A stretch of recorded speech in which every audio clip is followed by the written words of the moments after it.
Salut, c'est Ced. Comment ça va? Vous venez d'acquérir votre premier iPad? Cette vidéo va sûrement vous aider. Je vous propose donc de découvrir les gestes et les raccourcis utiles pour mieux connaître votre tablette et ainsi pour vous en servir plus efficacement. Commençons tout d'abord par les raccourcis s'effectuant avec un seul doigt. En allant vers la droite, vous allez faire apparaître les widgets. À préciser que vous pouvez modifier ceux-ci et les personnaliser selon vos besoins. Et juste à appuyer au milieu de l'écran pour revenir à l'accueil. Si vous allez vers la gauche, vous allez éventuellement vous diriger vers vos différentes pages, si vous avez mis des applications, ou, dans mon cas, aller directement dans la bibliothèque d'applications. Pareil, pour revenir, vous appuyez sur l'écran. Raccourci suivant, si vous allez vers le bas, vous faites apparaître la barre de recherche, Spotlight. Pareil, soit vous revenez en faisant le geste inverse, ou en appuyant au milieu de l'écran. Pour afficher le centre de contrôle, il vous suffit juste, à droite de la bordure supérieure, d'aller vers le bas.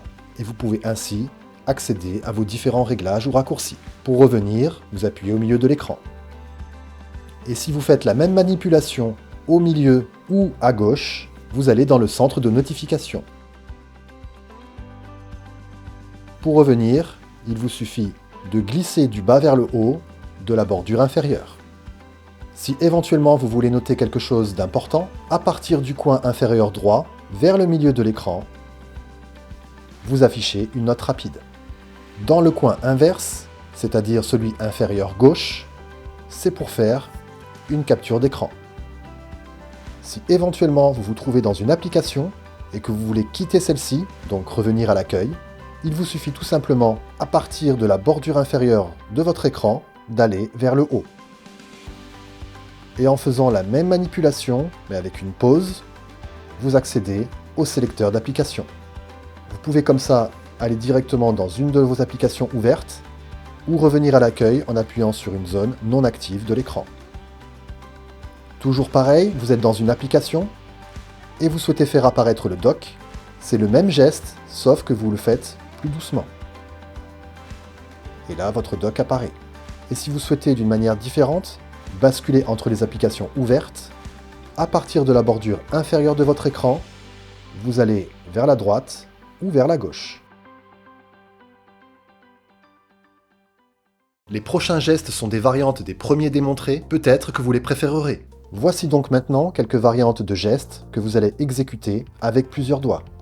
La première, si vous souhaitez basculer entre des applications qui sont ouvertes, comme je vous l'ai dit, vous pouvez le faire avec un doigt, avec la bordure inférieure, mais également avec 4 ou 5 doigts en posant ce dernier sur l'écran et en allant de gauche à droite. Si vous souhaitez revenir à l'accueil, toujours avec 4 doigts, vous allez vers le haut.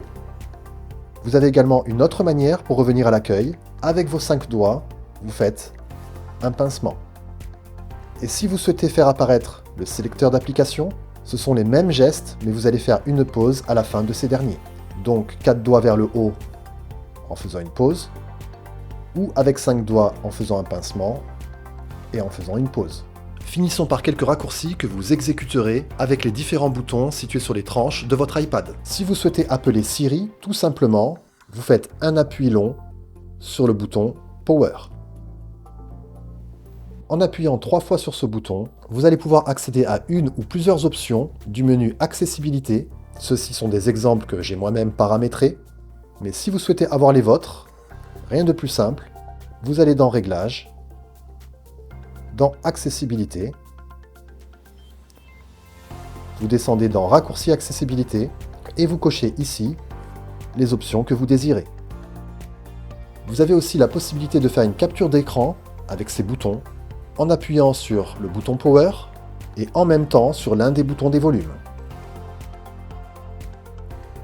Et si vous souhaitez éteindre votre iPad, c'est le même raccourci, sauf que là, vous effectuez un maintien, jusqu'à l'apparition de ce menu. Et vous pouvez maintenant éteindre votre iPad. Vous savez maintenant comment utiliser les gestes et les raccourcis de votre tablette, ce qui vous aidera certainement à mieux vous servir de celle-ci. Vous pouvez retrouver toute la liste de ceux-ci sur mon site si vous le souhaitez, le lien est en description. Et si vous êtes intéressé pour accessoiriser votre iPad avec le Magic Keyboard, je vous propose de regarder cette vidéo pour connaître cette fois-ci les principaux raccourcis et gestes de cet accessoire. Cela vous aidera aussi. Sur ce, on se dit à la prochaine. Bye.